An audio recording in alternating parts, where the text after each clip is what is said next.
And now, Bax's View from the Couch. Brought to you by Rocky's Ace Hardware, your grilling destination. Weber, Big Green Egg, Uni Pizza Ovens, and Traeger Woodfire Grills.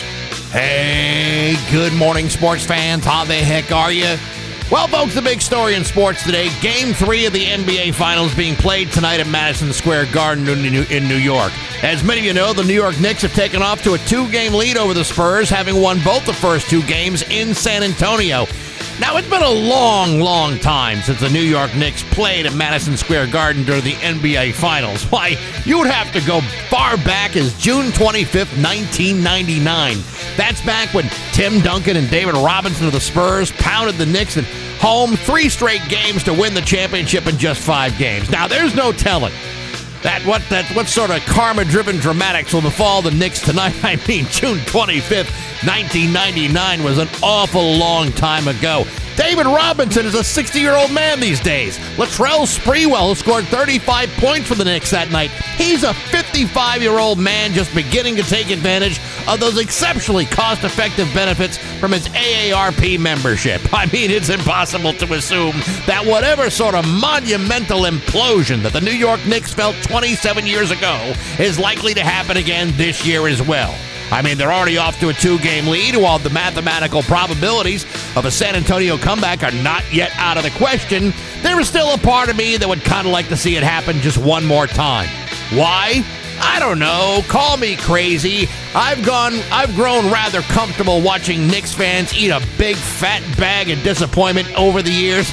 After 53 years of that sort of thing, year after year, it just keeps getting better. One colossal underachieving season after another. I'm just not sure the people of New York can handle that much joy at once. Sure, I'm sure there are some people outside the New York metropolitan area who would like to see the Knicks win a championship. I just don't happen to be one of those people. While some people say it'd be a great thing for the NBA, I can assure you that the NBA has done pretty well without the Knicks winning championships for the last 53 years. I see no reason to switch things up now. But hey, enough of my yapping. Sports brought to you by Rocky's Ace Hardware. Have you met John of the Island Pond Rockies? Man, that guy's a grill master. Weber grills, Traeger pellet grills, Blackstone griddles. He knows them all. He'll deliver and assemble your grill.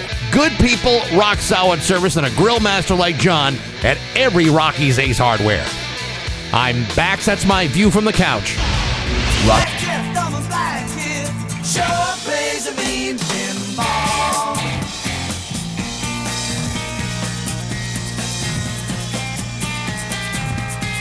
Rock 102, Springfield's Classic Rock at 6:13, and The Who with Bax and Nagle on Rock 102. I'll tell you who. It's Roger Daltrey and what's his name? Pete Townsend.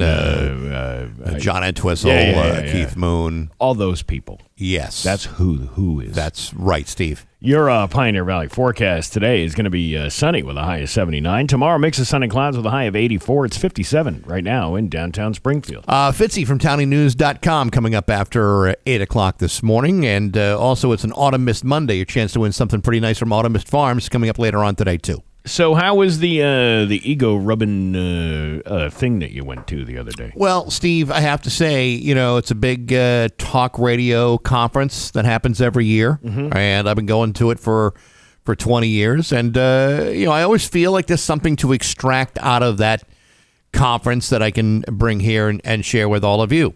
So why don't you share a little bit about what you learned? Or what you spoke. You were Yes. Yeah, I have. You're going to find this very hard to wrap your hands around, but I'm fascinating. To some. To many. Yeah. I mean, to a few people in that room. I was like, they were floored by how I didn't mispronounce a single word. I didn't use any profanities. I didn't embarrass myself. Wow. Here's a guy talking out of his butt, and it doesn't stink. Let me tell you something. That's crazy. Out of all the many ways that people can talk out of their buttocks, I was probably the least of their concerns. There you go. No, and I will say, because I mean, and this is quite honest. There are a lot of people that have this perception that radio is hanging by a single thread, and that it's all about to collapse like a house of cards, a big giant ruse, an industry that's about to die. And I got to tell you that none of that is true. It's all a big hoax, like the Mayan calendar or Al Capone's vault. You know, there's a lot of talk, a lot of chit-chat, but when it comes right down to it, radio is still doing pretty damn good. Hey, in Geraldo's defense, he didn't have another chance to go to that other building, which was probably where he didn't break through that wall. No, he didn't, but he didn't have to. Yeah. You know, he got what he wanted out of it. It was loaded with disappointment, but yet he still had a very long and prosperous career in spite of that horrific embarrassment. So, what was your talk about? The specific talk was I was being interviewed by this guy, Harry Hurley, who's a morning show host in Atlantic City. Really cool guy. Known him for a while. And comb your hair. Was it look real pretty? What's the song? Meet me in Atlantic City. Yeah. Maybe that's what it is. Yeah. But the whole talk was doing a radio talk show on a rock station. Yeah. Believe it or not, there aren't that many out in the country. So we're a part of a select few. We're part of a select few. It's a predominantly talk-heavy radio show in the morning on a rock station. So give me just the Cliff Notes of what you touched on. Well, one of the things I said was the importance of being locally connected to our community. You know, there used to be a time when that was part of the requirement for your license, and yet we have some competition, and I'm not naming names, but I'm sure some of you know, who are competing from Worcester. Local-ish. They were very local for many years until they decided, you know what, the best way to serve Springfield is from 52 miles away in Worcester. Because as you know, the people in Springfield are dying to know what's going on in Worcester, every bit as much as the people in Worcester are dying to know what's going on in Springfield. And the stations in Worcester are trying awful hard to be Boston stations. And I can assure you that neither Boston or Worcester are any more interested in each other than we are of them.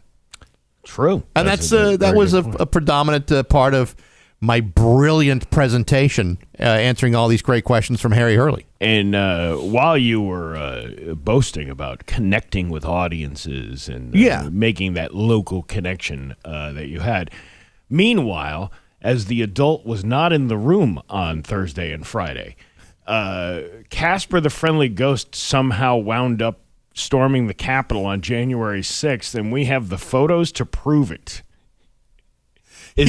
Was that part of your speech? Well, Steve, okay, but let's be quite honest. Yeah. All of those images of Casper the Ghost in his horns, putting his feet on Nancy Pelosi's desk, were all locally sourced. And I think that says exactly what I'm trying to get at. No. We couldn't even describe what Casper did to Nancy Pelosi's desk. That was something that's like an FCC violation if you described what Casper did. Well, no one needs to know. You can use your imagination. But my point is, someone local had to put all that pertinent information into their Grok account to see what happened, and boom, here you got comedy gold. Local comedy gold. I just feel that that was a missing piece of your speech about radio and rock radio being, it's the way it is. You could have texted me this information before I went, because I went on pretty early. I went on like before 9 o'clock. I'm sure all this happened probably around 7 or 8 o'clock. Had you texted, I would have been happy to bring this up. It was all videoed. It'd all be out there. Did you highlight the fact that your co-host's dog's member was a topic of discussion so much that everybody wanted to see a picture of that, including the mayor of Springfield himself? Yes, of course. Did you talk about what else? I'm just trying to think of all these other things that we've talked about. Did you talk about making fun of a local CEO of a hospital who had maybe plagiarized some articles, put it in there? All local stories, Steve. You're telling me that like some syndicated host of a national radio show is going to touch on some guy who's You're violating copyright laws? No. Did you happen to mention a certain school that might be available to local criminals to make them not get busted for thousands of bags of fentanyl and heroin on a weekly basis? I did not mention that, but unfortunately we ran out of time because I really wanted to talk about the local heartstrings that were plucked while so many Ironman runners were swimming through a river of human excrement. Well, to me, that would have been a great local story that the entire talk radio community could have really embraced. Yeah, I'd imagine there's a bunch of radio people just, stroking their chins going, very good points. Very good points at all. Why couldn't we have a river of flowing with human excrement in our town? Well, I'm sure there's plenty of other cities in this country, in this great country of but people no one who loves, were there. But no one loves their historical river like we do for that very reason. You don't think the Cuyahoga River in, is that what it's called? Cuyahoga in Ohio? In Ohio? I don't think so. You don't think there's people out there going, you know what, we're having our own Ironman competition this year. There are some people who say, okay, but there's parts of the Ohio River that can be set on fire. I mean, that's a good story. Yeah. But ours is filled with something different. Listen, some people are asking now on the Route 10 Tire listener line, where can we find the Casper photos? We're not putting those up. We specifically said that I did have them up on my story for a few hours on Friday. Yeah. But we're not putting those up. Why not? Yeah, I don't know. Are some of them a little bit a violation of terms of service? No, because you know what I've realized. This might be you can't say a damn thing anymore about comedy without somebody getting all upset about it. Mm-hmm. I thought it was a very funny pictorial of people submitting these photos, and however you feel about the rampant misuse of AI technology and probably 20,000 gallons of water being used to make that one photo. I don't know. People seem to get triggered by things, and then they turn on you like you're some piece of crap. You mentioned earlier that with me not being here Thursday and Friday that the adult was out of the room. Yeah. Steve, you post those pictures, you're going to stand in the corner until you know what's coming. You can post what's them good for you. Like to. Yeah, see? I have to be the only mature person here? Yeah. See, if you post them, you'll get a lot of clout from that. But I don't want to hear from the the freedom fighters out there that are going to be upset. Like, that's not what happened. Trump knew. Yeah, he knew. He set it up. He set the whole friendly ghost. Yeah, he put him in the crowd with the FBI. It's 6:23 at Rock 102. Can you dig it? It's 6:25 at Bax and Nagle and Rock 102. It's going to be a nice and sunny day with a high of 79. It's 57 right now in downtown Springfield. Rock 102 presents the Classic Rock Summer now through Labor Day weekend. If you listen to Rock 102 all summer long, you can find out some details on how you can grab your share of the summer stash of prizes, including this summer, Big E tickets. Who wouldn't want Big E tickets? All you got to do is listen to Rock 102 and listen to Pat every weekday afternoon after you've entered your name into rock102.com. We'll be doing this now through Labor Day. It's a Classic Rock Summer brought to you by Surfside Iced Tea, Lemonade, plus vodka. Only on Rock 102, Springfield's Classic Rock. Iced tea and lemonade and vodka. All right. Yeah, that sounds fun, doesn't it? That's the Tiger Woods contribution to the Arnold Palmer. That's like if Arnold Palmer were driving a car and Tiger Woods were driving a car and they both smashed into each other, and like Arnold would say, hey, you got vodka in my Arnold Palmer, and Tiger would say, you got Arnold Palmer in my vodka. 3 great tastes that taste great together. I think after that last incident he had a lot more Arnold. He had a lot less Arnold Palmer in his vodka than he did have vodka in his Arnold Palmer. I don't know how he proportions everything out, but who knows? He'll have a Harvey Wallbanger. What was this? I think in his case, it's like a Harvey lamppost banger. Oh yeah. All right. You ready to laugh? Yes. All right. Let's do this. It's Bax and Nagle's Joke of the Day I'm funny how? I mean, funny like I'm a clown. I amuse you. on Rock 102, I make you laugh. Springfield's classic rock. No, I can't do that one. All right. We'll do. How about a dad joke? Sure.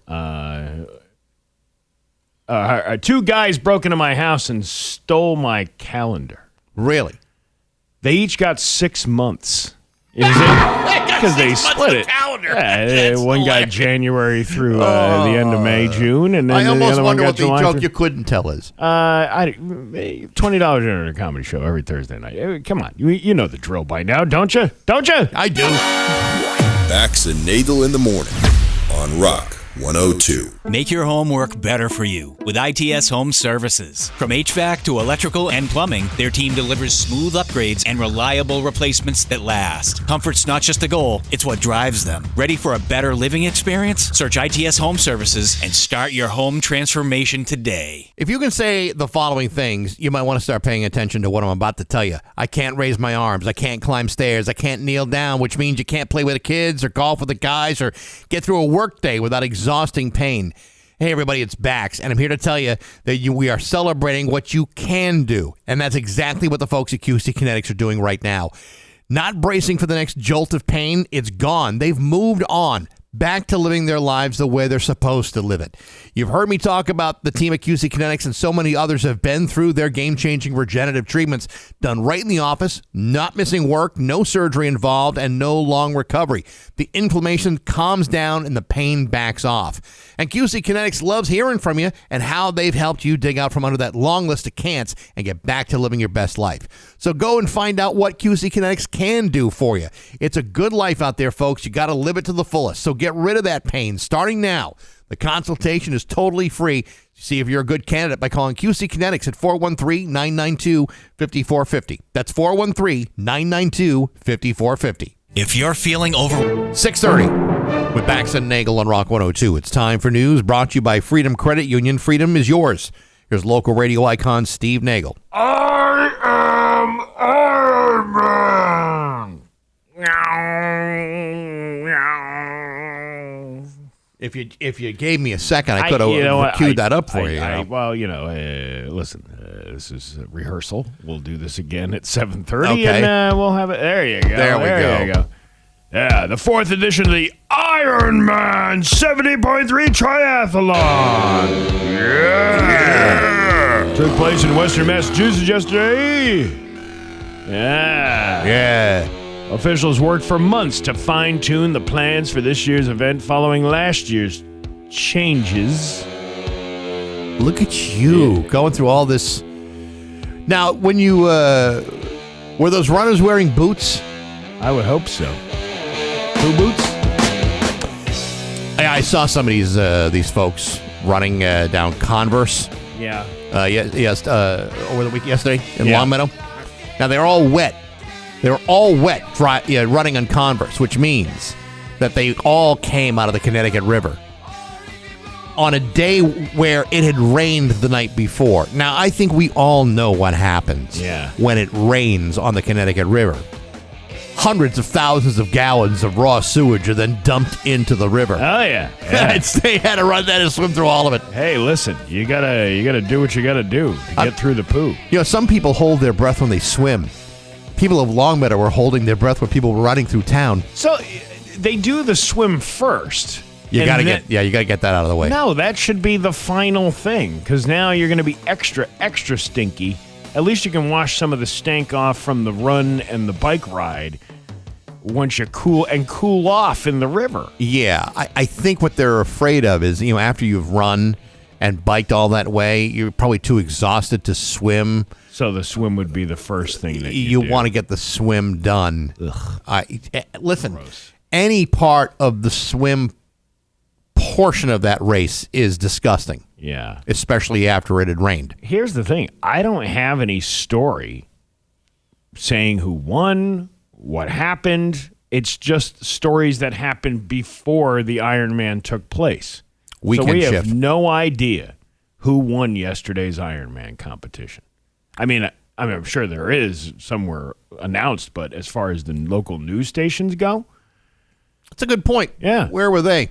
What were they doing? Well, on Saturday morning, one of the more noted names of the Ironman Western Mass was honored at the Ironman Village at the Mass Mutual Center. I didn't know there was an Ironman Village. Yes. They set it all up. Tom DeLuca of Agawam was the man of honor during the celebration for completing 50 races this coming Sunday, well, which was 2 days ago, at 70, because nobody seems to update on their main page. At 71 years old, he shows no signs of slowing down anytime soon. DeLuca stated that he first got into the sport back in 1991, watching the Ironman Triathlon World Championship on TV. Since then, his first Ironman race in 1994, he's participated in several other triathlons, including the Ironman in Lake Placid, New York. And that's the end of the story. There's no resolution at all. How do you not have a follow-up of one of the biggest events that happened here in the Springfield area over the weekend? Again, it's the weekend shift, Steve. I mean, you're not going to have these reporters sticking around to find out who won. Let's see. Valley Blue Sox won on their Hall of Fame night. You have that story. You have man wanted on warrant caught after Enfield canine drone pursuit. Well, that's a good one. You want to hear about that? Yeah, that sounds good. An Enfield police canine and a drone helped apprehend 2 suspects on Thursday. Isn't today Sunday? Monday. Monday, yeah.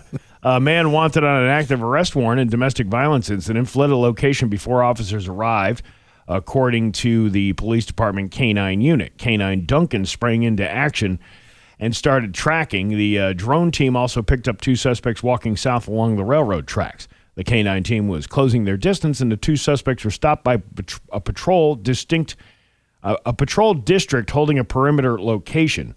According to police, it was revealed that a woman who was with the man at the time was also found to be in possession of a quantity of narcotics. No other details were released. All right, but there's a lot of detail that you did report, which makes me think, well, this is the story that prevented them from giving you any results from the Ironman.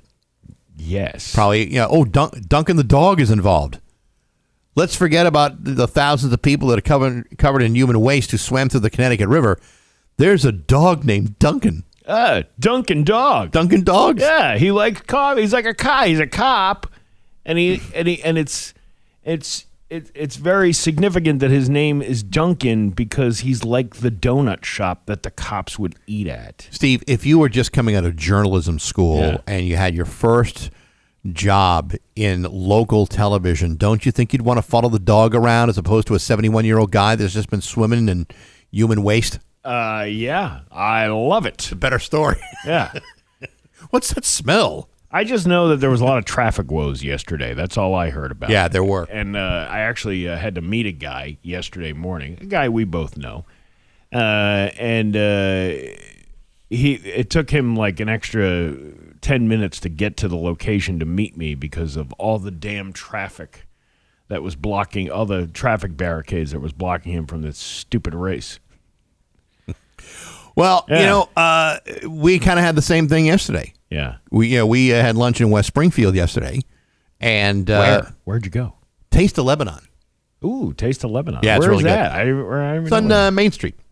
Never even knew it was there. Little tiny tucked away place. Food's very good. We went there, had a good time. But to get there and to get back home, kind of hard. Because we were thinking, well, maybe we could take the North End Bridge, back of the other, heading back home. So nope, couldn't get it. Did it taste like Lebanon? I've not been to Lebanon, but I do love the food. It was very good. Oh, I'm sure the Taste of Lebanon is a great place to eat, but you can always get Lebanese meatballs over at the Shortstop each and every Thursday night.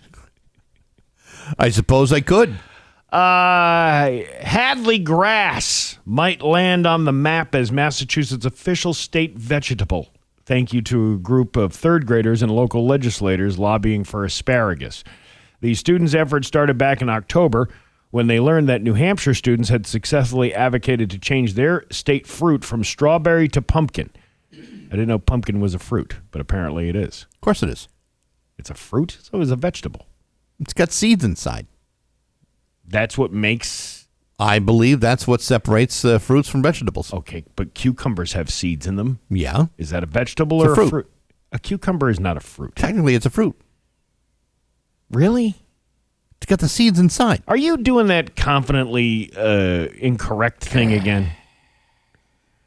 While Massachusetts has the cranberry as its state fruit, the students asked what their state vegetable was and learned that there was not one. Actually, I thought it was the hawkman. Cucumbers are classified as fruits in botany because they develop from the ovary of a flower and contain seeds, which are essentially for plant reproduction. Seeds, fruit. You Vegetables, not fruit. You totally missed my vegetable joke. Say it again. The state vegetable I thought was the hawkman. From the town that can't be licked. He is not in a vegetative state. Although Massachusetts does make a good argument for that. Well, I'm just saying. I mean, we should push that the hawkman be the state vegetable. You're a bastard. You know that? He's laughing his I know he is. thing off or whatever he's doing. That's the thing. Their teacher, Charlene Desjardins of Ware, said they teamed up with another class taught by Aaron Wang in Hadley Elementary School and wrote to Governor Maura Healey. The students mailed drawings and letters with nutrition details and surprising facts about Hadley asparagus. We got to make Hadley grass the thing, man. Was Hadley ass grass or yeah. Gas. What is it? Gas, grass. Oh yeah, ass, gas, or Hadley grass. Nobody rides for free. That's what it it is. The students' effort has also included State House and legislation, with the Bay State politicians as sponsors to advance asparagus as the official state vegetable. The bills were filed late last year and recently had a virtual hearing on May 20th with Senator Joe Comerford of Northampton and Representative Homar Gomez of East Hampton. On Saturday, Amanda Berg, Hadley native and teacher at the school, arranged for Comerford, Gomez, and Senator Robin Kennedy to visit Jekanowski Farm in Hadley to see firsthand how asparagus is grown. Man, that sounds like a wild... Let's take a bus. Okay, so you put a seed in the ground, and then you water it, and then we do all this gobbledygook around it, and boom! This stuff comes right out of the ground. Man, you're like the Victory Garden from the PBS right there. Yeah, look at it. This is what was that guy George? What's his name? He used to do the How It's Made. Oh yeah. Nice guy, wicked nice guy. Right. I can't remember his last name though, but he used to do the How It's Made. He could have done a whole episode on how asparagus is grown. Now, some people would say, that the effort to make Hadley asparagus the state vegetable is kind of silly, but we already do have a state fruit. You know what it is? What is it? Cranberry. We are the second largest cranberry producing state in the country. I said that was part of the story. It was the state fruit was cranberry, but there is no vegetable at all. And this is why these kids are like, you know what? We want recognition in this town. There you go. There ain't nothing in this town other than tobacco barns and vodka headquarters. We need something to recognize us for who we are. There's all those businesses up and down Route 9. Businesses. We're talking about some real important stuff here. Well, they got a Chipotle. Oh, Chipotle. Whole Foods is down there. I believe there's a Popeyes up there as well. Oh, is it really? Yeah, and there's what's the panini place? Hot Table. Hot Table. There's a Hot Table up there. There's a good little Asian restaurant on the corner of Route 9 there. No question. Sushi and all lots kinds of places of good stuff. to go. Yeah. Oh, yeah. You got a mall that has 6 people in it. There's lots of things that Hadley has to offer. But you know what? This is what they want to be recognized for. And since this is a local effort, let's not forget about that local business Walmart that's out there too. That's a big local business. That's where that's where I found the Duke in the urinal at the Hadley Walmart. That's right. See, that's what that town should be known for. The Dukes in the urinal. I love that story. The Dukes of Hadley County. And I love that when you went to Boss Hog. Listen, I'm going to tell it again because I know maybe you've heard it 100 times, but it's so funny. So I go to the Hadley Walmart and I'm like looking around. I'm like, wow, this is a pretty clean Walmart. It's a nice Walmart. Where is actually a very nice Walmart? It's very clean. But there are other Walmarts that you think would be nice that aren't so nice. But anyway, so I go into the Hadley Walmart and I'm like, all right, I have to drain the lizard, if you will.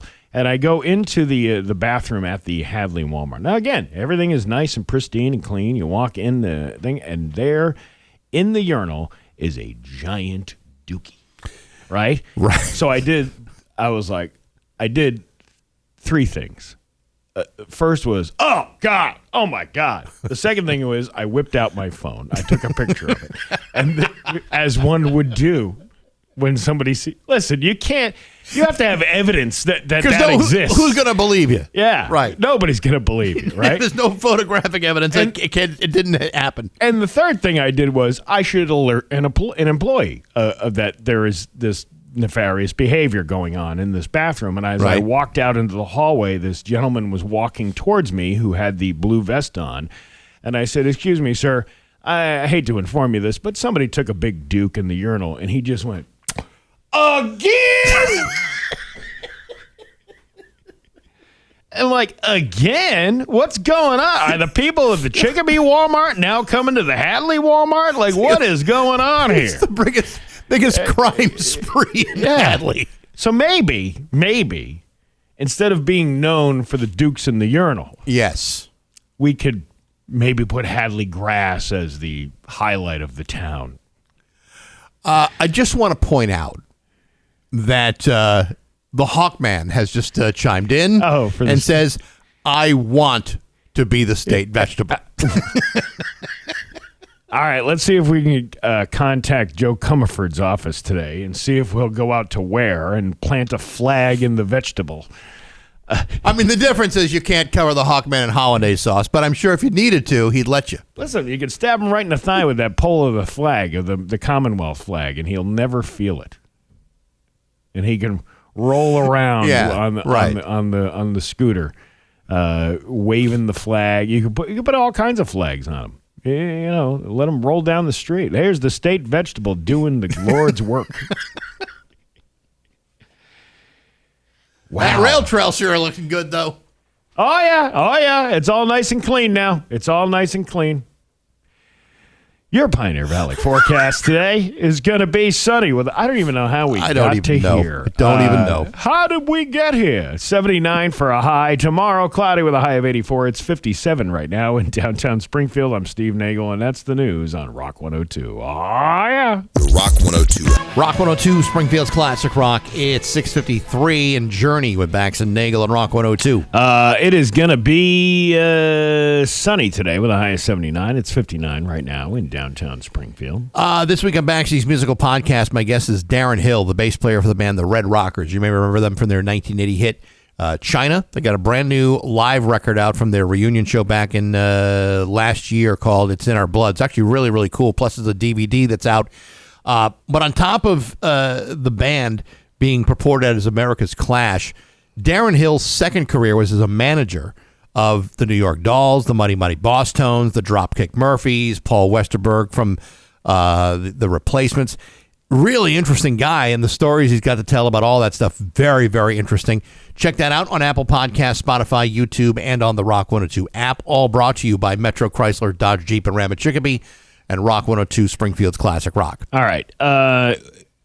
First of all, I will always admit that I was wrong about something. I was wrong about yesterday, but in my defense, there's no updates on the actual websites of these news services, except Mass Live, where the story is buried like 20 stories down. Mm-hmm. They did, in fact, cancel the swim portion yesterday of the Ironman competition for the second year in a row because of too much pool level. Now, I know this is an event that Springfield is very, very proud to host and have for a couple of years, and I think we're going to be hosting it for many years to come. Yeah. But if you can't swim as part of the Ironman competition. Isn't that kind of like a problematic part of this? I don't know how you can be an Ironman if you didn't do all three. It seems to be like a less valuable medal, like a Tin Man. And they're like, oh, this firefighter from Agawam, he won. Did he, though? Because if he didn't do the third portion, which is the most strenuous portion from what people have said about this triathlon thing, right? How do you claim to be a triathlon winner if you didn't do the tri part? This would be a biathlon. Yeah. Which is a legitimate event. But if you can't swim in a river because of its high levels of human waste in a river, then and you've done this now 2 years in a row. I don't use two hands and call it a threesome. No, why would you? That's right. You'd need a third hand or a foot. Right. You need. And I don't have that kind of flexibility. But this pretentious little text that we got here. Pot calling kettle alert for a couple of guys who often justifiably call out the local news stations for reporting. A 5-second Google search would have told you that the swim for this weekend's triathlon was canceled to the heavy rain, and they switched it to the bike and run only. Yeah, I probably would have known that if the stations actually had it on their website saying that. They might be talking about it on television, but we don't have the television on. We have you are no different than anybody else, Steve. You know, you go online, you go to 22 News or Western Mass News or Mass Live, expecting some information, you don't get it. A 5-second Google search. Well, what happens if I'm using dial-up? Did you think about that? That's at least a 3-minute search on Google. How could you have been so careless with your 5-second Google search? I wouldn't even know what to ask. Why do we? Hey, Google, did they swim in that river? I don't know. And then you hit, I'm feeling lucky button. Well, maybe I just looked this guy up. He's originally from Palmer, so how your algorithm feeds you. Yeah. So maybe knowing that he was from Palmer, going, oh, we're gonna put all the poo stories up front in his feed. Yes, because that's where you find most of it. My TikTok algorithm in Longmeadow is way different than your TikTok algorithm in Palmer. Why am I getting all these fentanyl stories and incestuous relationship things? And meanwhile, the guy in Longmeadow is getting nothing but stories about the price of gold right now. Anywho, that was the pot calling the kettle alert. We will dive into other things coming up after 7 o'clock. Fair enough. It's 6:58 at Rock 102. Hey, it's Steve Nagle. Join you. Rock 102, Springfield's Classic Rock. It's 7:13 and AC/DC with Bax and Nagle at Rock 102. Sunny with a high of 79 today. It's 59 right now in downtown Springfield. We got Fitzy coming up in about an hour from now, and also your chance to win something nice from Automist Farms. It is an Automist Monday after all. Just another manic Monday. Just another Automist Monday. I wish it was Sunday. It's not. That's my fun day. Yes, it's mine too, in fact. So you were out last week for a couple days. Yes. And then Marty and I went to, on Friday night, the former Uncle Larry's Tavern. Oh, yeah. Which is also the former Papa Bob's Tavern, which is now currently the Jacob's Ladder Tavern. Even though the sign hasn't been put up, it still says Papa Bob's on it. Really? So how do you know you're supposed to be going to the right place? Because it's the only thing in the middle of nowhere that is an oasis that has light. It's like you ever see those videos where guys driving through a desert? Yeah. And all of a sudden you can see a little beacon on the hill. It's usually a mirage. No, it's probably Las Vegas. This is the Las Vegas of the hill towns. Wow. Is Papa Bob's / Uncle Larry's / Jacob's Ladder Tavern. Gotcha.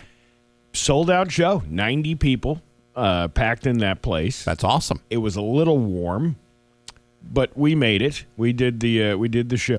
did the show, and we had. Oh, I got a little hiccup thing going on here. I breathe through it.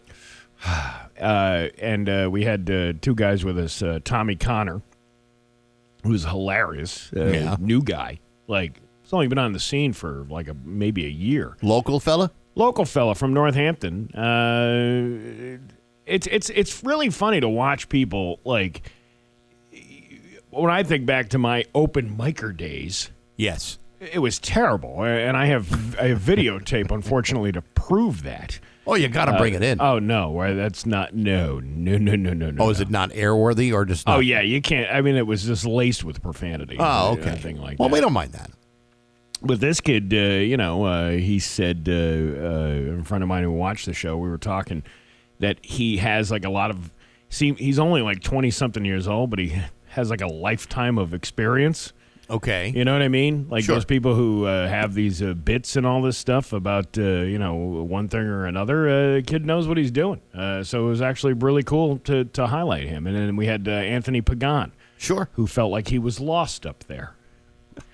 Why did you feel out of place? Well, he's a person of color, and when you go out to a place like Beckett, there's not really a whole lot of other people. Like yourself. But he realized quickly how welcoming everybody was.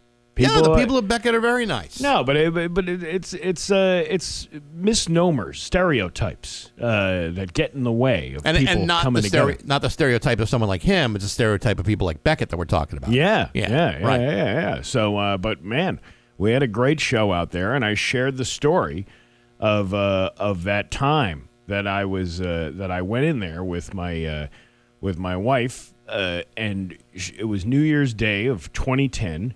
She was pregnant, so she wasn't going to be participating in any sort of drinking. Right.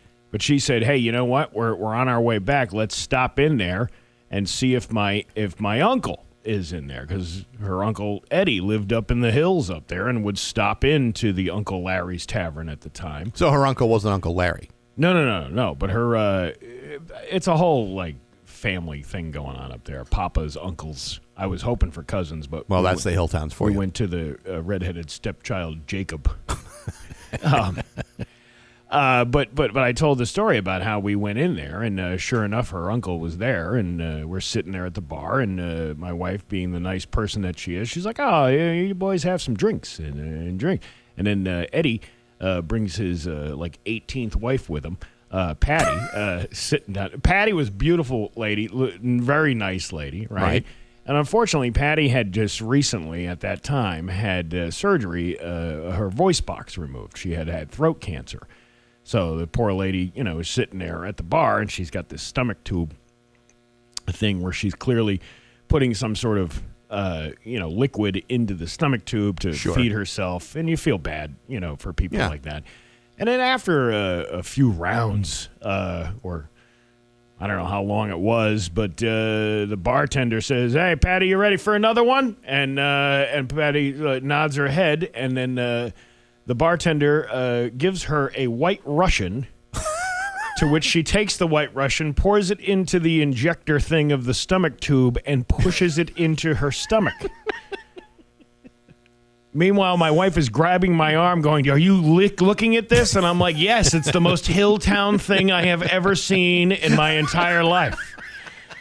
To which I questioned, why even bother with the milk? You might as well just put the vodka directly in there. So that was and there was a lot of people there who witnessed that, who had witnessed that back in the day. Yeah, why would you mix a cocktail if it's just going into because it's not... You're not tasting any of it. Yeah, but maybe your stomach gets irritated if you don't have some coating to it, a little milky coating to it. To me, it would be like you're wasting milk. Valuable milk. I mean, you might as well just pour the cheapest vodka you got from the well and go that route, or Rumplemints, or whatever you could do a whole rainbow full of shots. Probably makes your burps taste minty. Yeah, but we had one hell of a good time at Papa Bob's, Uncle Larry's, Jacob Ladder, whatever thing, and we're going to be doing it again on July 3rd. Now, you told this story on stage, right? I did, yes. And there was the bartender who actually served her was there and says, "He's not making it up. She did it all the time." Now, is this? I have to ask the question: Is this lady still with us? No, unfortunately, she passed away. But From the cancer or cirrhosis of the liver, probably I don't know, or a combo. Listen, combo it's package. Hilltown. We're eventually going to die of something. It's probably going to be contaminated water. Probably a third thing. Yeah, it's probably they used to put all kinds of things back in the soil back in the day. Who knows what kind of? No, she was actually a very nice lady, and she made baked goods. Like nobody's business. Like she would make cupcakes and cookies and all that stuff. It had nothing to do with her personality. She was a very nice lady. Hey, listen, I just thought that was an interesting way to deliver.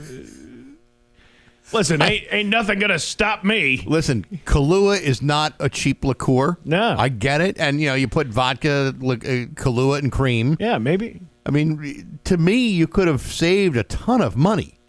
Just by going with like a couple shots of rum. But it was Uncle Larry's Tavern. How much were the drinks possibly back in the day? Maybe. Back in 2010. I mean, that was 16 years ago. That's a long time. Yeah. The economy was very different then in the booze world. But, again, we'll be back up to Papa Bob's Jacob's Ladder, coming up on July 3rd. So that's awesome. We'll have a whole nother show for you. Very good. Mm-hmm. It's 7:21 on Rock 102. Rock 102, Springfield's Classic Rock at 7:28 on the Beatles with Bax and Nagle on Rock 102. Every time I hear that song, I think of that thing that the New York Post had come out with about the story about how all the Beatles were pleasuring themselves in front of each other. And the headline was, "Beat the Meatles."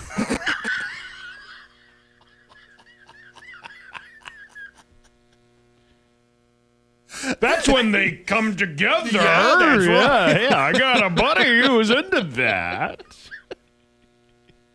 We got news coming up next on Rock 102. From Hyundai.com, here's local radio icon Steve Nagle. Thanks, Bax. Rain and its accompanying sewer overflows put a stop to the swim portion of the Ironman 70.3 Western Massachusetts on Sunday, so it's actually a Ironman 69.1. All right.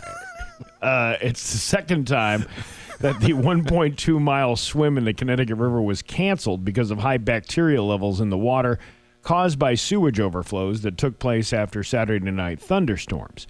The run and bike portions of the race continued as planned.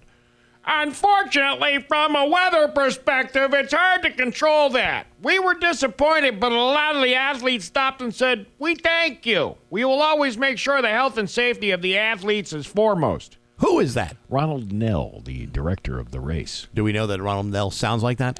Who cares? But for some, the second cancellation in 4 years of the race is giving them second thoughts about returning. "I'm concerned about the swim. It's been canceled 2 times now." Who is that? Well, it's Emerson Kiefer of Hartford. Emerson Kiefer. What a cool name that is. Yeah, doesn't his voice sound like it would match that name? Probably I'm Emerson Kiefer of Hartford, Connecticut. Of the Hartford Kiefers. The Hartford, Connecticut Kiefers. The run, that is my strongest discipline. The bike was great. It was beautiful. Listen, I realize it's a great event for Springfield. It brings lots of people. Like hotel rooms. You probably couldn't find a hotel room for miles and miles because of this event. I realize it had economic impact. But if you can't offer the swim portion on a consistent basis every year because of the possibility that too much bacteria from human sewage is causing problems, then maybe either you fix the problem or you do this somewhere else. Yeah, I don't understand why. How could you even call yourself a triathlon contest if the extreme possibility, which has happened now twice, right, of canceling one of the triathlon events, making it a biathlon, right? Isn't that what it would become? Yes. Well, yes. I don't know. Maybe I'm wrong. I don't know. Isn't that a triathlon becomes a biathlon when you take one of the three portions of a triathlon out? Yes. Tri minus uno equals bi. Yeah, it doesn't make a lot of sense. Race organizers told competitions that all qualifying slots will be awarded based on the bike and run portions. The Ironman brand is owned by the same company as the Republican and Mass Live. It stinks, just like the Connecticut River. And then it just says, stay tuned for additional coverage. I don't see any additional coverage. Well, on Mass Live it took enough for you just to get to this part.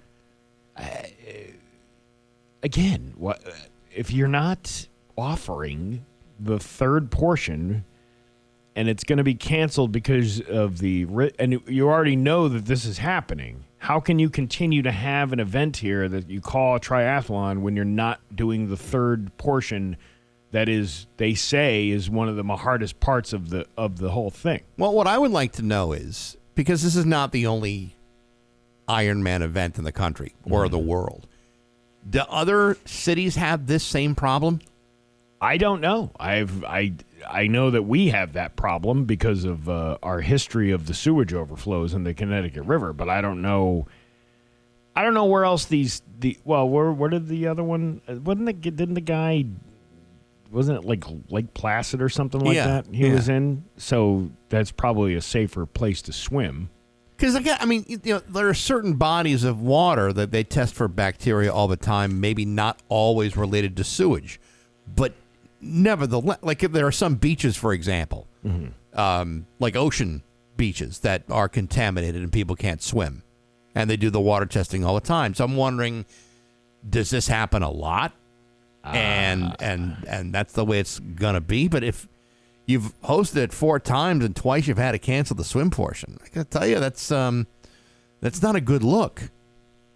Yeah, I mean, can't we use a high school swimming pool? Like, don't we have enough of those? I don't know. Or we don't really have enough to accommodate the thousands of people running in this thing in a single day. See, that would be an Ironman. Who can beat the crap out of each other to get in the water first? Right. And then swim a mile amongst a bunch of other people that are in the pool already. If you're the first one out to complete the 1.2 miles back in, I don't know how many laps is that in the pool, in like an Olympic-sized swimming pool. A mile? Well, that's kind of like a metric type of thing. But I don't know. Lake Congamon, swim that. I mean, it's not perfectly clean. Well, you got all that oil and gas from Duncan Frozenuts who sunk this truck in the lake back in January, and they just pulled it out. That's still a little bit better than human sewage, don't you think? I don't know. What would you rather have, a mouthful of gasoline or a mouthful of gasoline? Gasoline every day. Really? Every time. That'd be my choice. Wash your mouth out with soap afterwards. Depends on the octane. A traffic alert, Roadhog, out of Springfield to tell you about. You may have blown a stop sign without even realizing it. Wow. Yeah. Tell that to the insurance company. What'd you do? I blew a stop sign. Whoa, whoa, whoa, whoa, whoa. With the premiums you already have? Oh, my God. You're going to be paying through the roof of your mouth. The 2 stop signs were recently installed on Springfield Street right in front of Bay State. Regardless of signs warning people about the new additions, the pattern is still causing chaos.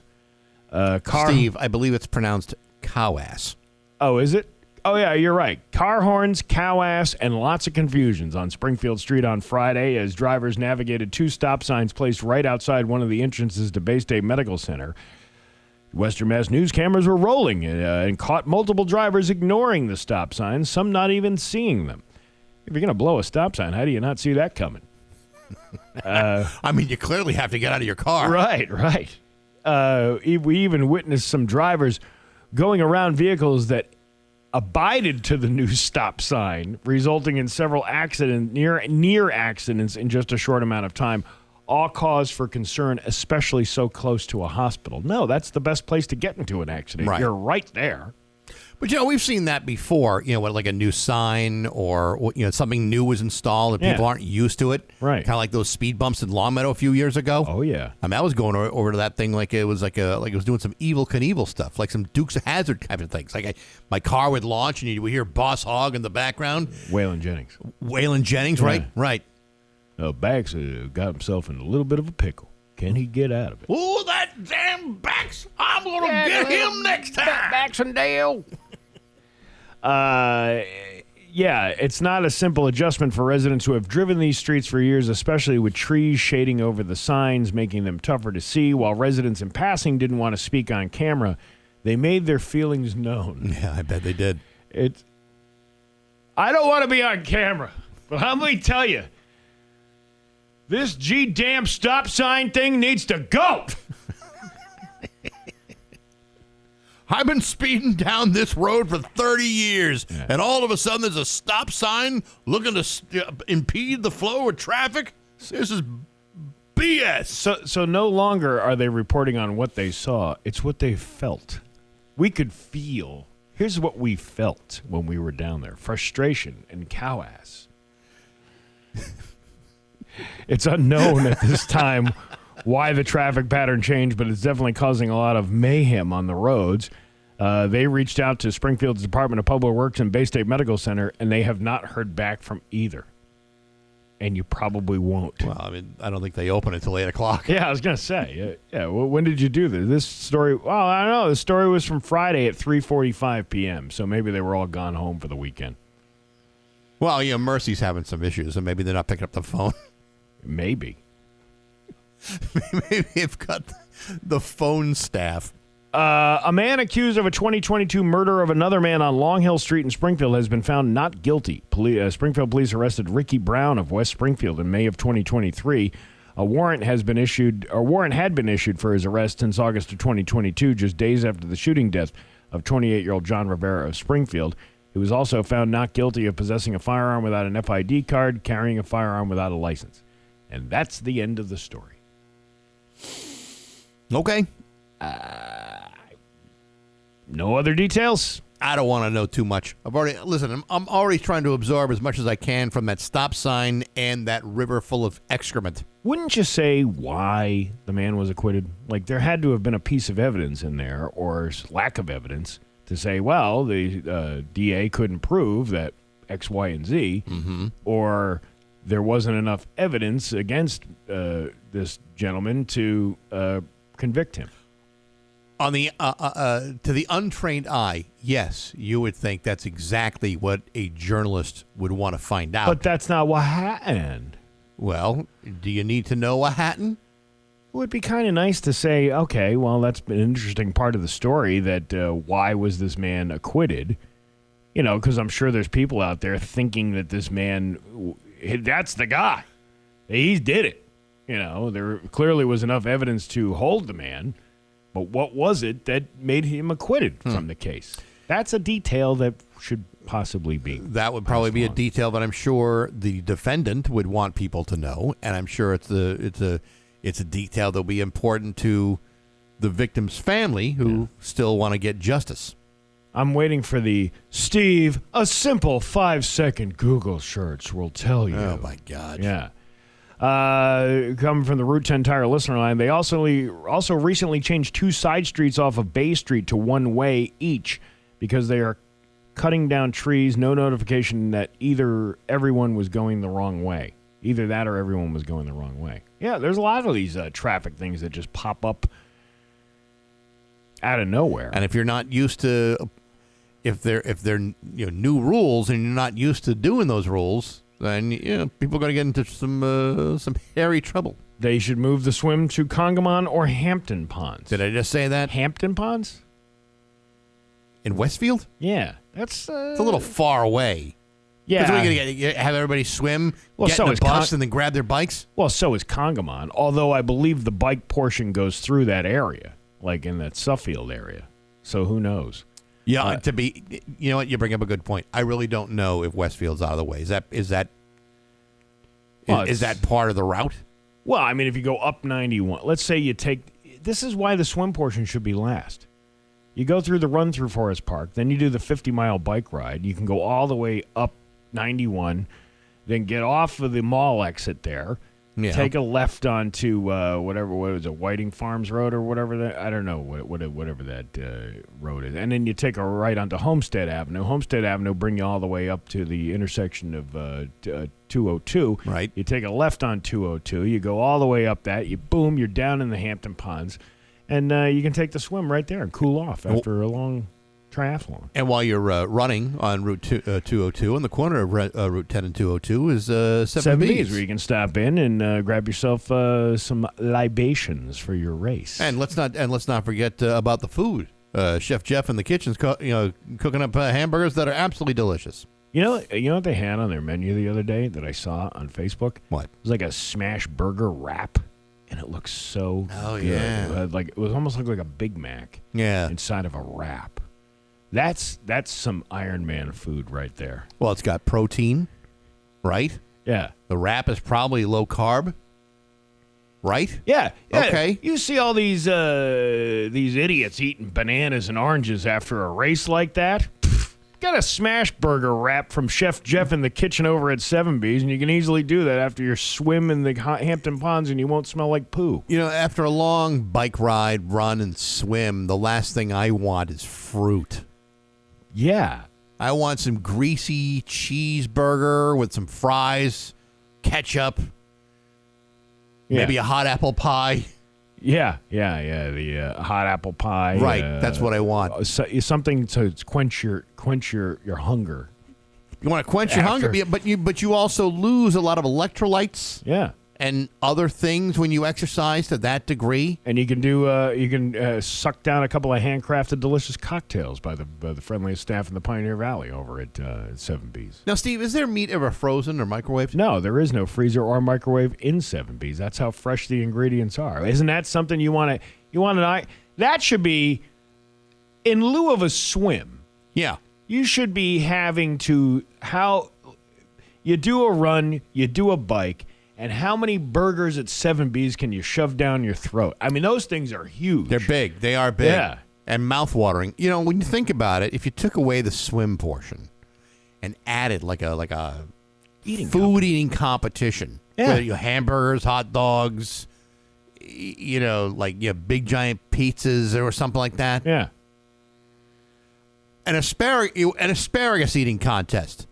Yes, the Hadley Grass. Hadley Grass. We were just talking about that about an hour ago. Imagine running or biking with a belly full of like 15 pounds of asparagus. I'm telling you, I think we're onto something here. We could change the trajectory of this entire race. The local restrooms are going to smell to high hell, but totally worth it. Yeah, see, that's the byproduct of eating all that Hadley Grass. Yeah, right. Did you ever have a mouthful of Hadley Grass? Believe it or not, I have, Steve. Yeah. Not ashamed to say it. I'm eating Hadley Grass every day. All right. You've never smelled a porta potty so pungent before. Is it pungent or pungent? Pungent. Pungent. Right. Oh, my God, look at the time. Your Pioneer Valley forecast today is going to be sunny with a high of 79. It is 62 right now in downtown Springfield. I'm Steve Nagle, and that's the news on Rock 102. Oh, yeah. It's just about 7:50 with Bax and Nagle on Rock 102. I just gave you the forecast. It's going to be nice out today. Fitzy coming up from townienews.com in just a little bit. Steve is throwing a big fat party, and we're all invited at his house in Huntington. Let's all get into a bus and show up. No. All right, it's happening on Saturday, June 20th at Vanish Valley Brewing in Ludlow to celebrate the start of summer and to help raise money for Rick's Place. And we've talked about them multiple times. It's a great organization that provides free support for grieving children, teens, and their families after the loss of a loved one. They do great work, and we want to continue to support them the best we can. Live music, loads of activities for the kids, prizes up for grabs, food and beverages for sale from Vanish Valley, hot rod dog, malicious ice cream, and more. Rick's Place will have a great couple of raffles, including a garage door with installation courtesy of father and son garage door, and a backyard pig roast courtesy of Hilltown Pork. You can get your tickets now at rock102.com. Just $10, 21 cents. Every penny raised going directly to Rick's Place. It's Steve Nagle's summer kickoff party, June 20th, noon to 3 at Vanish Valley in Ludlow, brought to you by Dave Miner Exterior Home Improvements, Aquapump, Father and Son Garage Door, The Hawkman, and Rock 102 Springfield's Classic Rock. And due to certain rules set forth by the Commonwealth of Massachusetts, you can't sell raffle tickets like online. So you can buy the ticket. There are special tickets for those two big prizes that we got there. Right. You don't even have to go to the event. If you don't have like kids or whatever, they're going to enjoy a family day out, just stop by Vanish Valley anytime between like noon and 2 probably by the time we get all the stuff, and purchase those raffle tickets. Those are good prizes, and you got a lot of other great stuff there, too. Yeah, and your chances of winning are way better than, like, buying a scratchy or buying a, I don't know. Those provide incredible odds of winning. So, speaking of the Commonwealth of Massachusetts, I read this story over the weekend about the audit that, the one we're all waiting for? The one we're all waiting for. And the gist of that is there was all these people who are like, we want to do this transparency thing, and we're going to make this thing an audit. And they all voted for it to make the audit happen. Right. But what they also included in that audit was, hey, listen, if you find anything nefarious in here, you can't sue us, okay? That's the crux of the whole thing. Is that, sure, we'll do the audit that everybody demanded in this state. Not everybody, but an overwhelming majority of voters demanded. But you can't sue us if you find anything that was misappropriated. This is all about transparency, though. And you can't ask for refunds. Yeah, it just seems. Let me find this story. Well, did you think for a moment that when you voted for this, that the state of Massachusetts was just going to say, whoa, I guess we're going to have to take this seriously and do this right away? So, did anybody really believe that was going to happen? Probably not. No. Speaker Ron Mariano said the bill responds to an ongoing call from voters for more transparency out of Beacon Hill and provides a path forward in lieu of what he called politically motivated audit conducted in violation of the Constitution. How is it in violation of the Constitution if it's something that the people asked for? And how would it have gotten on the ballot had it been deemed unconstitutional? Leaders of the House and Senate have resisted Zagolio's audit push, arguing that a probe by the auditor's office would run afoul of the separation of powers laid out in the state constitution, bringing the legislative branch under the review of a piece of the executive branch. We are not accountable to any constitutional officer, said Representative Mindy Dome, an Amherst Democrat. We are only accountable to our constituents. Yeah. The very constituents that voted for an audit? Right. But there was this part in there that said, like, the governor's office is not considered part of something that should be audited. It was the stupidest thing. And it's like, when are people going to, like, stop voting these same idiots in over and over and over again who are lying to you and tell you that this is what we're doing this in the name of transparency, except you can't hold us accountable for any of that transparency that may or may not come through. Again, if this stuff were actually unconstitutional to the state constitution, why would it have been put on the ballot in the first place? Or did you really expect that people were going to vote that down? I don't know. This whole thing is stupid, dumb, and stupid. It's stupid. It is stupid. You're right, stupid. Steve. Yeah. You're right. Stupid. Anyway, Fitzy from TowningNews.com coming up in just a couple minutes at Rock 102. And now, Bax's View from the Couch. Brought to you by Rocky's Ace Hardware, your grilling destination. Weber, Big Green Egg, Uni Pizza Ovens, and Traeger Wood-Fire Grills.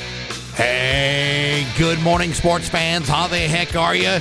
Well, folks, the big story in sports today, Game 3 of the NBA Finals being played at Madison Square Garden tonight in New York. As many of you know, the New York Knicks have taken off to a 2-game lead over the Spurs, having won both the first 2 games of the series in San Antonio. Now, it has been a long time since the New York Knicks have played at Madison Square Garden during the NBA Finals. Why, you'd have to go as far back as June 25th, 1999. That's back when Tim Duncan and David Robinson of the Spurs pounded the Knicks at home in 3 straight to win the championship in just 5 games. Now, there's no telling what sort of karma-driven dramatics will befall the Knicks tonight. I mean, June 25th, 1999 was an awful long time ago. David Robinson's a 60-year-old man, for crying out loud. And Latrell Sprewell, who scored 35 points for the Knicks that night, is a 55-year-old man just beginning to take advantage of those exceptionally cost-effective benefits from his AARP membership. I mean, it's impossible to assume that whatever sort of monumental implosion the New York Knicks felt 27 years ago is likely to happen again this year, too. I mean, they're off to a 2-game lead, and while mathematical probabilities of a San Antonio comeback are not yet out of the question, there is part of me that would kind of like to see it happen one more time. Why? Well, call me crazy, but I've grown rather accustomed to watching the Knicks fans eat a big fat bag of disappointment every year. I mean, it's 53 years of that sort of thing, year after year, one colossal underachieving season after another. I'm just not sure the people of New York can handle that much joy at once. Sure, I'm sure there are some people outside the New York metropolitan area that would like to see the Knicks win a championship. I just don't happen to be one of those people. And while some might say it would be a great thing for the NBA, I can assure you that the NBA has done pretty well without the Knicks winning championships for the last 53 years, and I see no reason to switch things up now. But hey, enough of my yapping. Sports brought to you by Rocky's Ace Hardware. Have you met John, the Island Pond Grill Master? Weber Grills, Traeger Pellet Grills, Blackstone Griddles, John knows them all. He'll deliver and assemble your grill. Good people, rock-solid service, and a grill master just like John at every Rocky's Ace Hardware. I'm Bax. That's my view from the couch. Rock 102, Springfield's classic rock.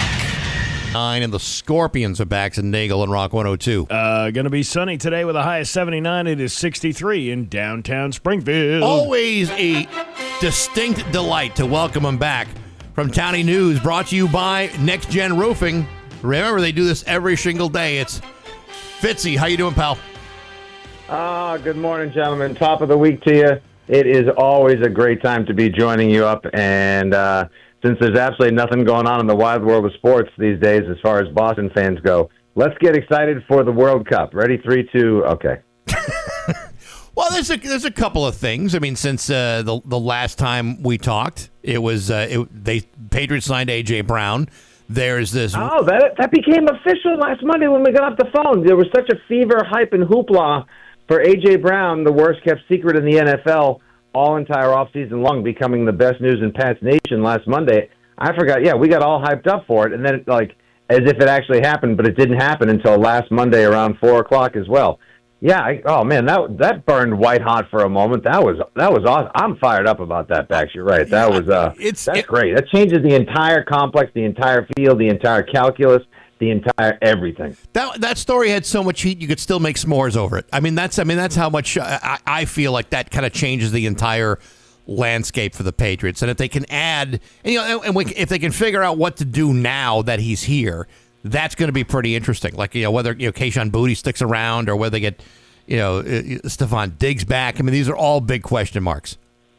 Yeah, and, shout out to everybody with a Patriots social media account, a beat reporter, or anybody who watches our favorite Foxborough football squad who made the joke like, okay, just because he's not mentioning the name Rossini doesn't mean Mike Vrabel doesn't have to keep talking about Boutte over and over and over again. Like, okay, good for you. You made the joke. Congratulations, we did it. Group high five, 1, 2, 3, and then get out of town. Yeah, no, Boutte's gone. By the way, he even knows. I heard from someone who talked to the other guy that he knows he's getting traded. His days are numbered in Foxborough. He's been great. It's been excellent.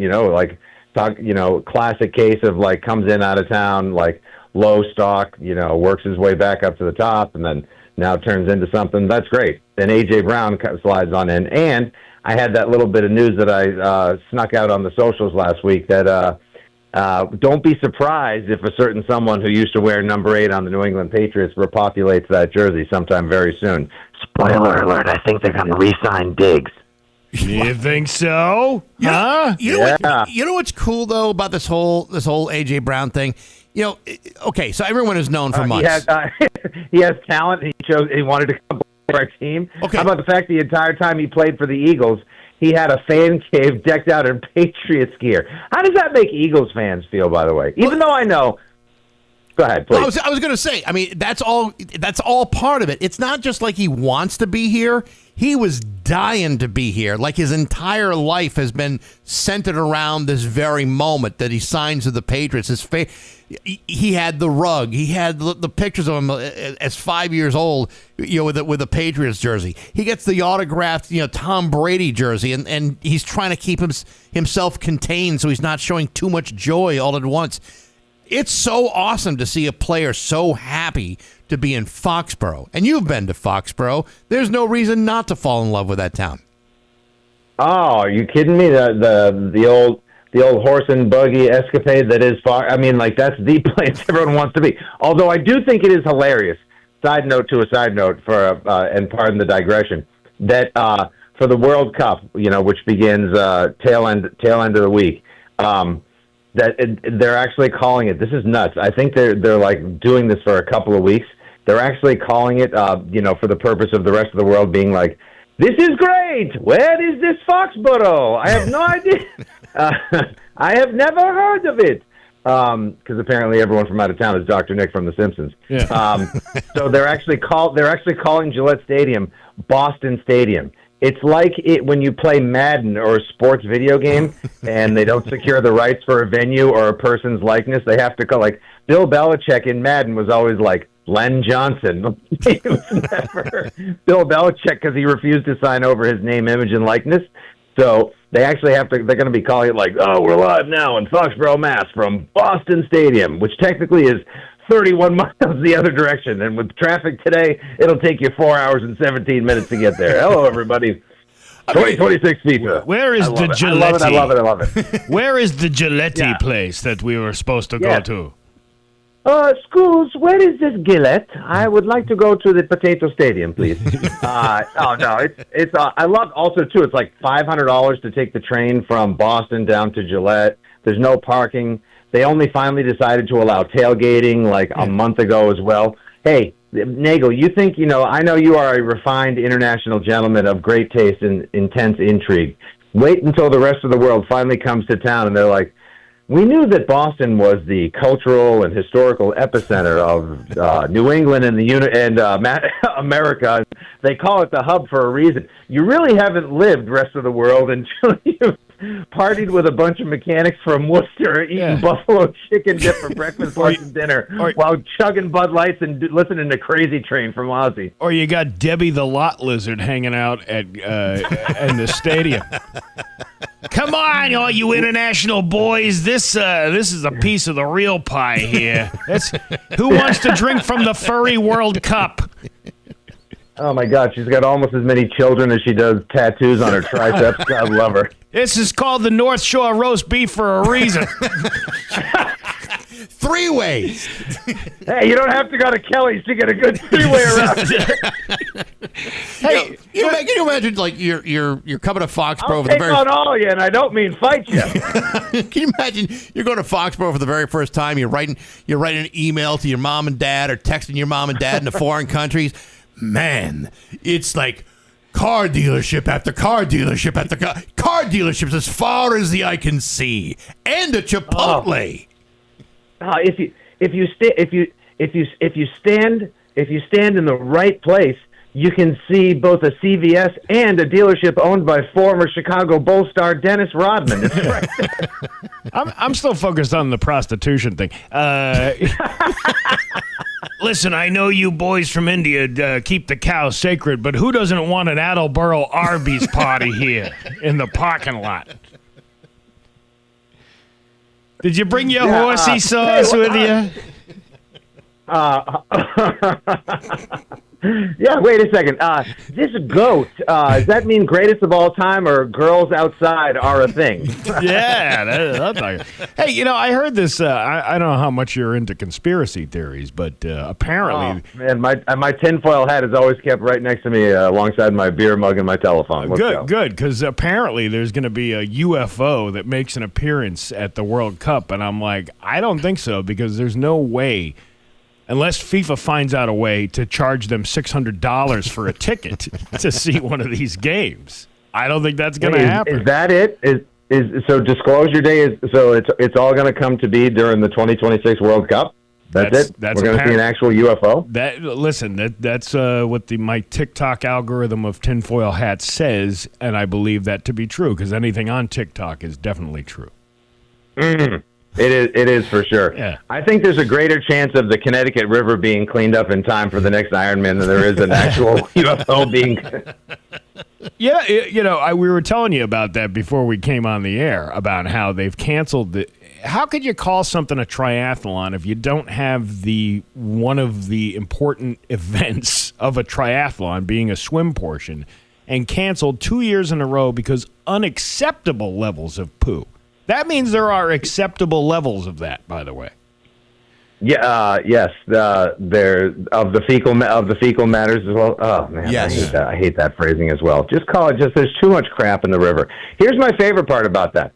That last year there were unacceptable levels of the feces, of the doo-doo, of the number 2 that you do.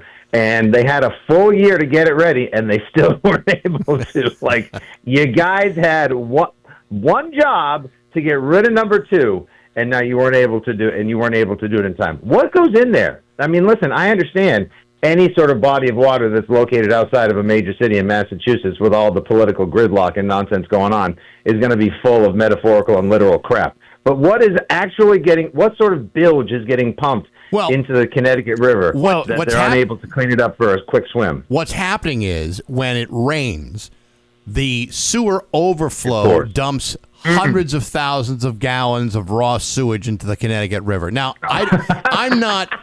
I don't. We've known each other for 20 years or so.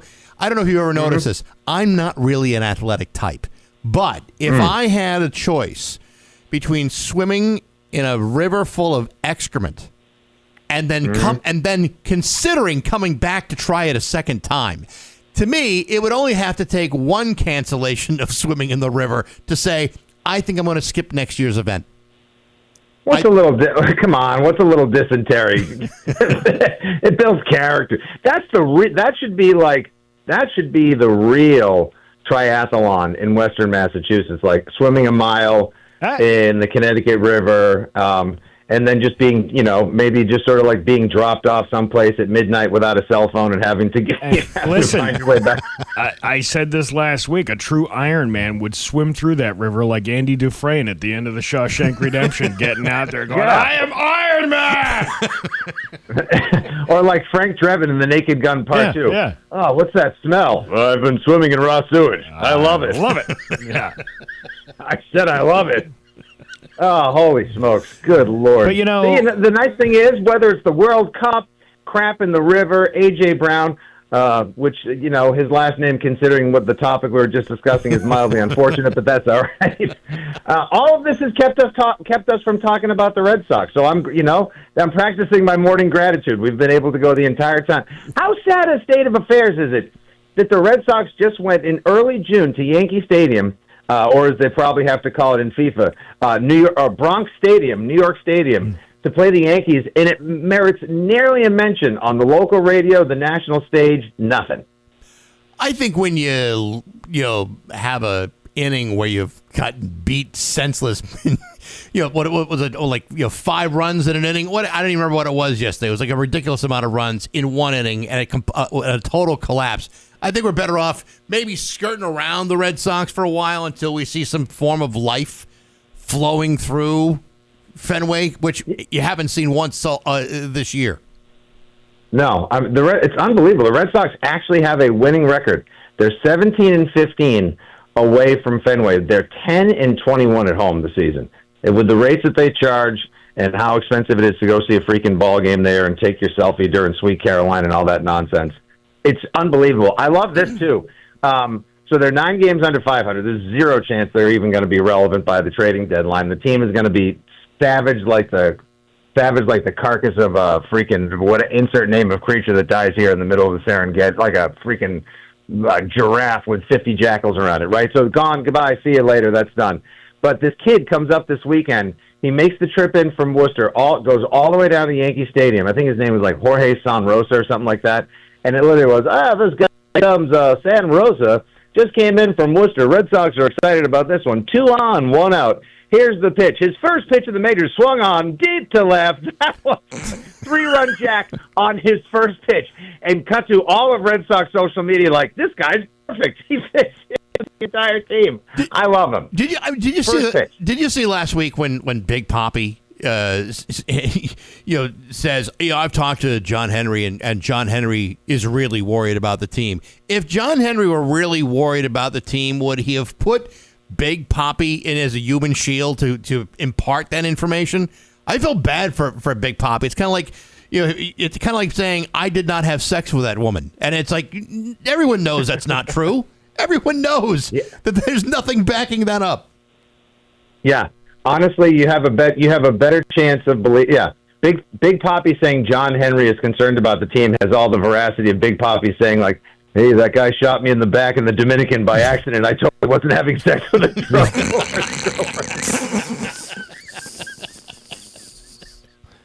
Yeah, right. Now, listen, I told you we're only about it's like OJ being like, oh man, as soon as we find the person who did that to my wife and the waiter, like, we're oh gonna man, get I can't him. believe that. Oh my gosh, so funny. It's true. Oh, God, love them all. And you know what? We're going to be living in a world now where the New York Knicks are probably going to be NBA champions. I'll say this: Celtics fans that are rooting as hard as they can, as feverishly and furiously for the San Antonio Spurs, don't. Like old Uncle Fitzy's motto: "No, not I'll have another. No, nor is it like not that's not my baby." Like steer into it. Just own it. Let the Knicks win the World Series.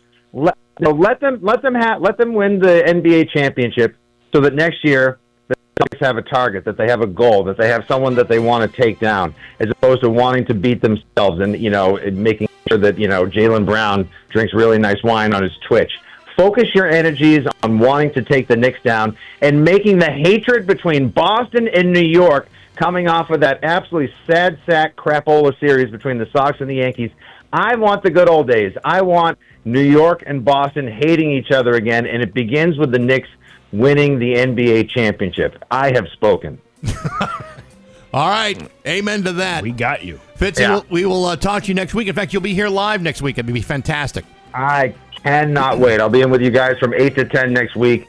I don't know if you guys subscribe to radio ratings, but you don't even have to, because we're going to be the highest rated program in the history of broadcasting. Damn right. Let's freaking do it, boys. That'd be great. Fitzy brought to you by Next Gen Roofing. Good to talk to you. It's 8:25 on Rock 102.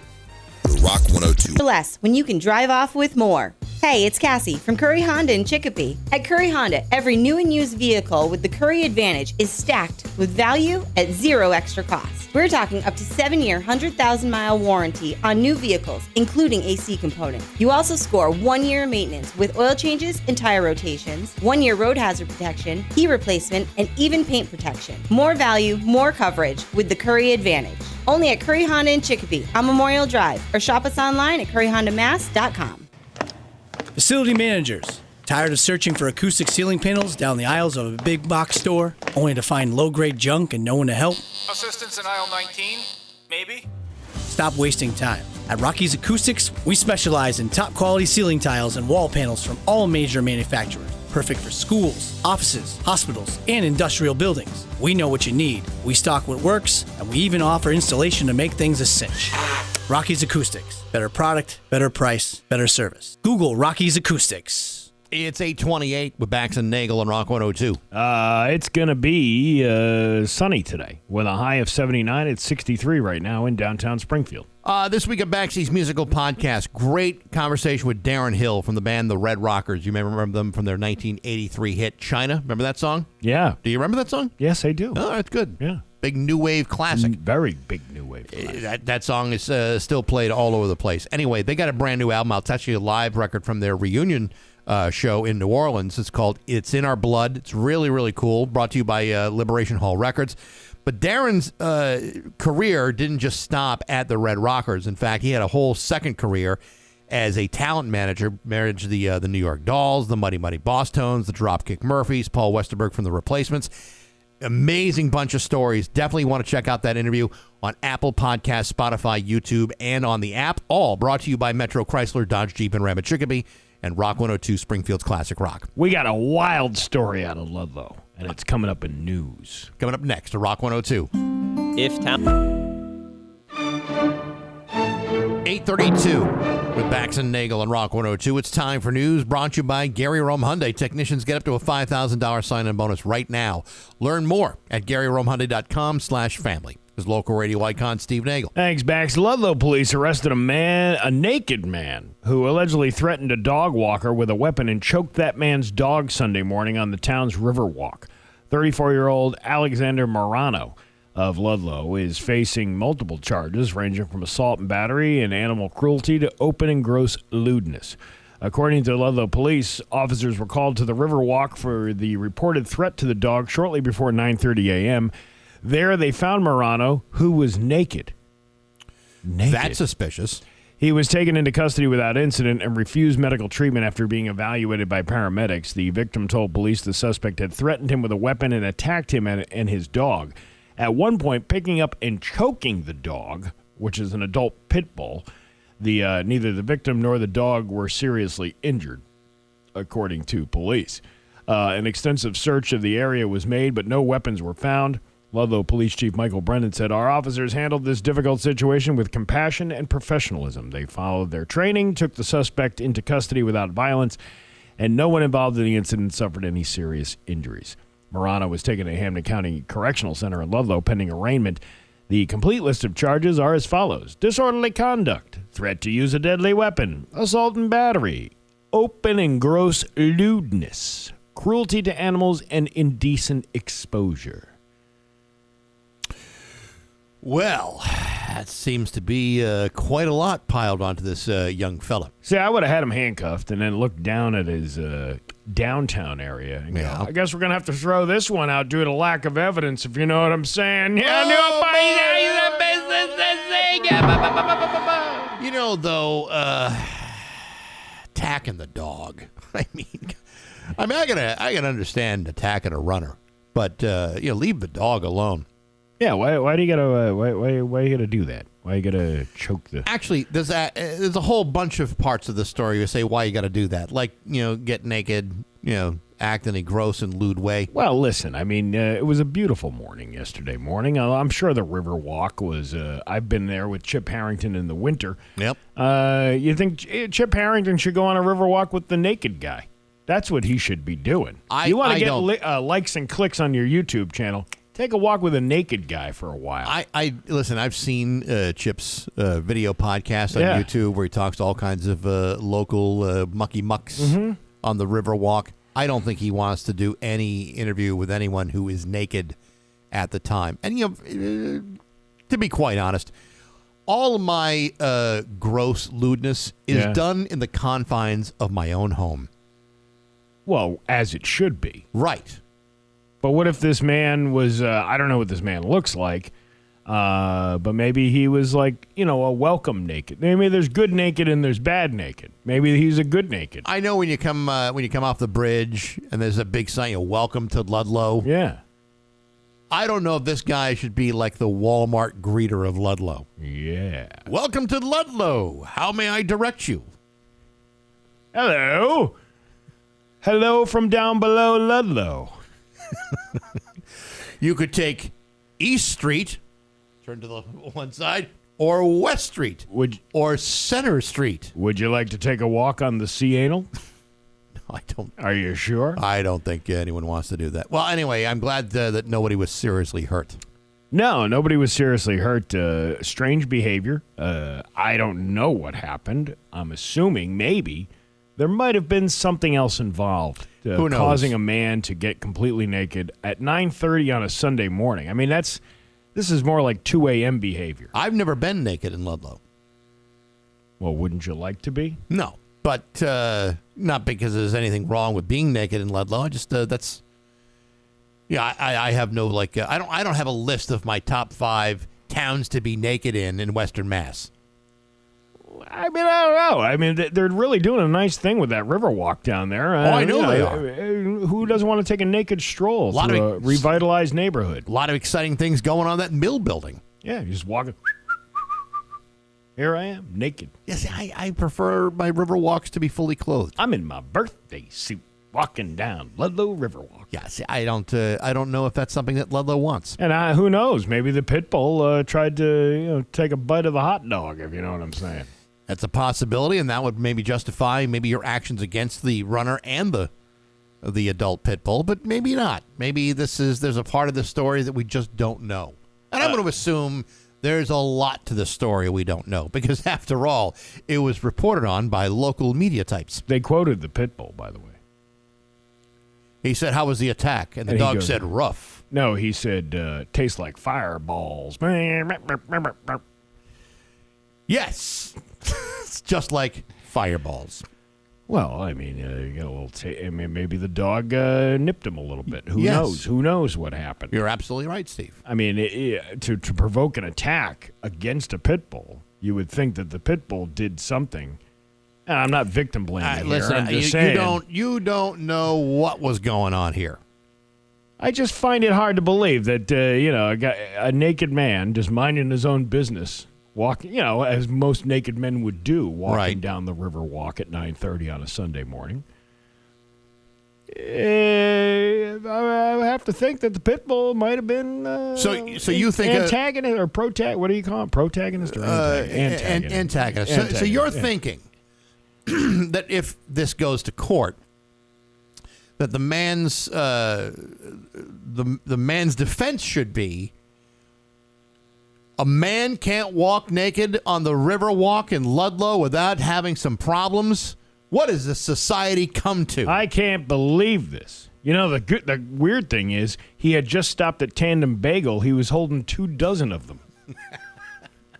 That's what's making him the talk of the town. He's the most popular man on the Riverwalk. He can hold 24 donuts or bagels from Tandem. And 2 coffees in each hand. And the cream cheese, but you don't want to know where he put it. I don't want to know where you got that from.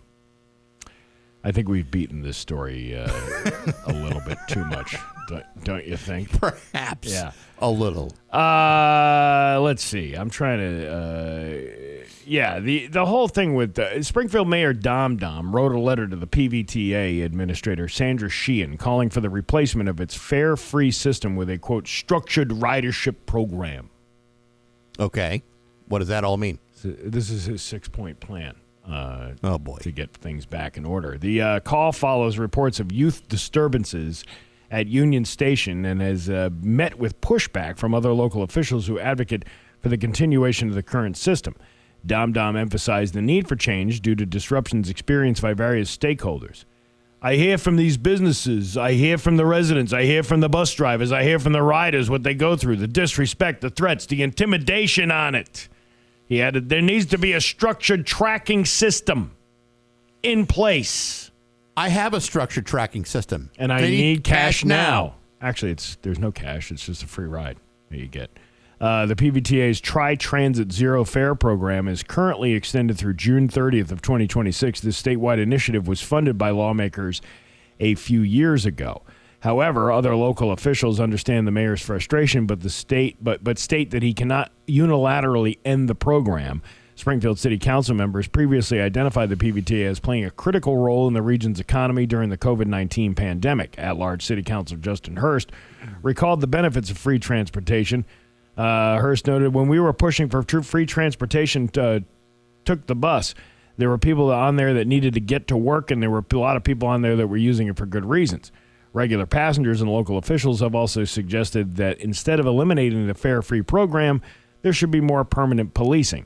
State Representative Bud Williams cited past success with increased security. It was said when the sheriff's department was here with security, things were calm and good. Why wouldn't we just have police officers down here on a permanent basis? Who is that? Bud Williams. They noted the current security guards are often tied up and limited in their capacity to act. I know Bud Williams. I've had conversations with Bud Williams. Bud Williams is a friend of mine. You, sir, don't sound like Bud Williams. I haven't seen him in a while. Oh, I have, and still doesn't sound quite like that. The last time I saw him was a couple of years ago at Chris Marion's when he had that big opening of his studio, the photo studio, and then Bud Williams came to give a citation. Sure. Which Bud, on camera, was pulling the Barry Krieger. You brought egg salad instead? No. He was wearing like almost sweatpants, and then puts on a coat like a sport jacket for the cameras. Right. Kind of noting, like, don't take any pictures of me below the waist. Well, maybe he was having his pants pressed. Well, he could have been. I don't know. Maybe he had no other choice. Maybe all the pants he had were dirty. To which I said when I got the microphone, Bud, did you just forget that this event was today? Oh, damn! I got to get down to that Photoshop and where's my best blazer? I don't have time to change my pants. These sweats are just going to have to do. Honey, get me my cleanest dirty shirt. I got to go to a Photoshop opening. It's on Gasoline Alley. Nobody will know the difference down there. I do remember seeing Barry at the Costco. This is like many, many years ago. And he was still on the air, and he had like the suit jacket and the tie, but then he was wearing, I don't know, remember if it was shorts or sweatpants and like his Birkenstocks, his and that's just Barry.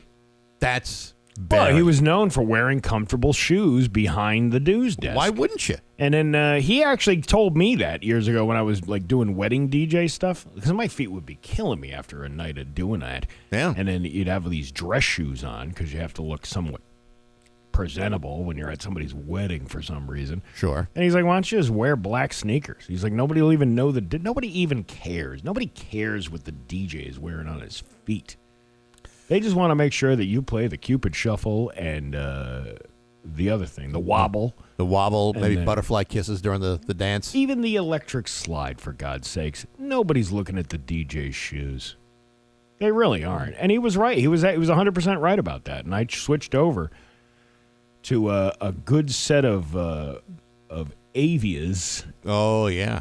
The old man shoe. Sure. And, Velcro never felt so good. And your feet probably thanked you for it. They absolutely did. Because all thanks to Barry Krieger. Standing around, even with sneakers sometimes, I find, the whole body hurts after a while.